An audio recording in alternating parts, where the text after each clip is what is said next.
కాకినాడ జగన్నాథపురంలోని శ్రీదేవి భూదేవి సమేత శ్రీ వెంకటేశ్వర స్వామి దేవస్థానంలో తొలి ఏకాదశి పర్వదినాన్ని పురస్కరించుకొని శనివారం స్వామివారికి ప్రత్యేక పూజా కార్యక్రమాలు వైభవంగా నిర్వహించారు.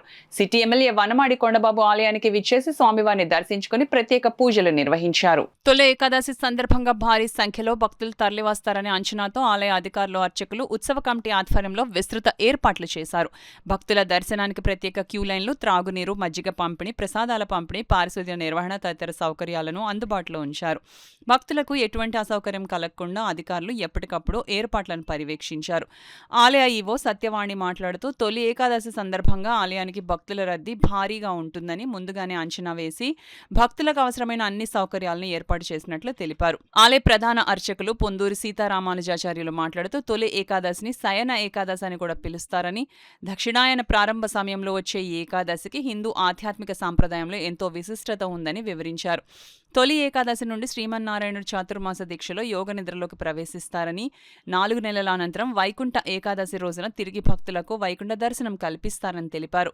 ఈ కాలంలో భక్తులు భగవంతుని నామస్మరణ, జపం, పూజలు, హోమాలు, ఆధ్యాత్మిక కార్యక్రమాల్లో పాల్గొనడం ద్వారా పుణ్య ఫలాలను పొందవచ్చునన్నారు. ఈ కార్యక్రమంలో ఆలయ అధికారులు, ప్రధాన అర్చకులు, వేద పండితులు, ఉత్సవ కమిటీ సభ్యులు, సిబ్బంది, భక్తులు పెద్ద సంఖ్యలో పాల్గొన్నారు. వెంకటేశ్వర స్వామి ఈ రోజు తొలి ఏకాదశి రోజు ఇంచుమించు భక్తులు 20,000 మంది దగ్గర వచ్చే ఉంటారు అంచనా. అందరూ కూడా అన్నప్రసాదాలు, వాటరు, మజ్జిగ అన్నీ కూడా ఉచిత ఇవ్వడం జరుగుతుంది. భక్తులందరూ కూడా సహకారం, భక్తులందరూ కూడా భక్తి శక్తులతో అందరూ కూడా కమిటీ వాళ్ళందరూ కూడా సహకరించి దాంతోపాటు భక్తులు కూడా మాకు కూడా ఎంతో కోఆపరేషన్ చేస్తున్నారు.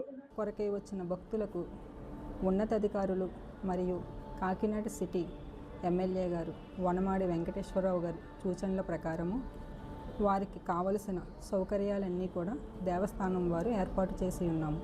అంతేకాక సదరు దేవస్థానమునందు భక్తులకు ఏమాత్రం అసౌకర్యం కలగకుండా క్యూ లైన్స్ ఏర్పాట్లు, అలాగే శానిటేషన్, డ్రింకింగ్ మరియు ఉచిత ప్రసాద వితరణ మరియు ఉచిత అన్నదానము కూడా ఏర్పాటు చేయడం అయినది. ఈ కార్యక్రమంలో భాగంగా అర్చక స్వాములు మరియు మా చైర్మన్ మరియు ధర్మకర్తల మండలి వారు సిబ్బంది యొక్క కృషి ఎంతో చెప్పుకోదగ్గది. ముఖ్యంగా మా దేవస్థానమునందు ముక్కోటి ఏకాదశి రోజున ఎక్కువ మంది భక్తులు దేవస్థానాన్ని, స్వామివారిని దర్శించుకోవడం గమనార్హం. కానీ మొట్టమొదటిసారిగా తొలి ఏకాదశి సందర్భంగా సుమారు 20,000కు పైబడి భక్తులు దేవస్థానం నందు దర్శించడం చెప్పుకోదగ్గ విషయం. ఇటీవల కాలంలో మా దేవస్థానం నందు 7 వారాల ప్రదర్శనలు కూడా మేము ఏర్పాటు చేయడం జరిగింది. ఎప్పుడైతే మనం జూలై 4న 7 వారాల ప్రదర్శనలు స్టార్ట్ చేసామో అప్పటి నుంచి ప్రతి శనివారము కూడా సుమారు 5,000కు పైగా భక్తులు వచ్చి ఈ 7 వారాల ప్రదర్శనలు చేసుకొని స్వామివారి కృపకు పాత్రులు అవుతున్నారు. ఈ దేవాలయం ఇంత అభివృద్ధి పదంలో ముందుకు వెళ్ళడానికి కారణమైన ఈ గ్రామ ప్రజలకు, అలాగే మా ఉన్నతాధికారులకు, మా చైర్మన్ మరియు ధర్మకర్తల మండలి వారికి, మా అర్చక స్వాములకు, మా సిబ్బందికి, ముఖ్యంగా వాలంటీర్లకు, సేవకులకు అందరికీ కూడా శుభాకాంక్షలు తెలియజేస్తూ, నా నామస్మరణ, నా అర్చన చేసినట్లయితే వారికి మోక్షాన్ని ప్రసాదిస్తాను. ఈ 4 మాసాలు కూడా విధి విధానాలు పాటించు చాతుర్మాస దీక్షలో మానవులు కూడా ఉన్నట్లయితే వారు ఉత్తరాయణ పుణ్యకాల ఉత్తరాయణే వాళ్ళు మోక్షం కావాల్సిన వాళ్ళందరికీ కూడా మోక్షాన్ని ప్రసాదిస్తానని చెప్పి వైకుంఠంలో స్వామివారు చెప్పారు. ఈ 4 మాసాలు ఏం చేయాలి అని అడిగితే నారాయణ జపం కానీ, ఓం నమో భగవతే వాసుదేవాయ జపం కానీ, హోమాదులు కానీ అన్ని రకాల కార్యక్రమాలు చేసుకోవచ్చు. అలాగే ఈ రోజు ఆఖరి రోజు ఆయన వైకుంఠంలో దర్శనం ఇచ్చే ఆఖరి రోజు, మళ్ళీ 4 తర్వాత వైకుంఠ ఏకాదశి నాడే ఆయన మళ్ళీ వైకుంఠంలో దర్శనం ఇస్తారు అందరికీ.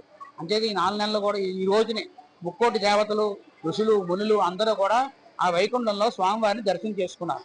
అంచేత అది మహాపర్వదినం అయింది. మనం కూడా భూలోకంలో మనం ఆ వైకుంఠంలోకి వెళ్ళలేం కాబట్టి ఇక్కడ విగ్రహం రూపంలో ఉన్న నారాయణమూర్తిని దర్శనం చేసుకుని ఆ మోక్షాన్ని పొందాలని చెప్పేసి మనందరూ ప్రార్థిద్దాం. ఈ రోజు ఈ తొలి ఏకాదశి పర్వదినానికి కాకినాడ జగన్నాథపురం వేయించేస్తున్న శ్రీ శ్రీదేవి భూదేవి సమేత శ్రీ వెంకటేశ్వర దేవస్థానం కార్యనిర్వహణాధికారి వారు సత్యవాణి గారు, అలాగే ఆలయ కమిటీ చైర్మన్ గారు, ధర్మకర్తల మండలి, కాకినాడ శాసనసభ్యులు శ్రీ వనమాడ వెంకటేశ్వరరావు గారు భారీ ఎత్తున ఏర్పాట్లు చేశారు. సుమారు ఇప్పటికే 10,000 మంది జనం దాటారు. చాలా భారీ ఎత్తున దర్శనం చేసుకుని అందరూ కూడా సంతృప్తిగా దర్శనం చేసుకుని వారికి ఉచిత తీర్థం, ఉచిత ప్రసాదం, ఉచిత మంచినీరు, ఉచిత మజ్జిగ, ఉచిత భోజనం కూడా ఏర్పాటు చేశారు దేవస్థానం వారు. వారందరూ సంతృప్తిగా దర్శనం చేసుకుని ధరిస్తున్నారు. జై శ్రీమన్నారాయణ, జై జై శ్రీమన్నారాయణ.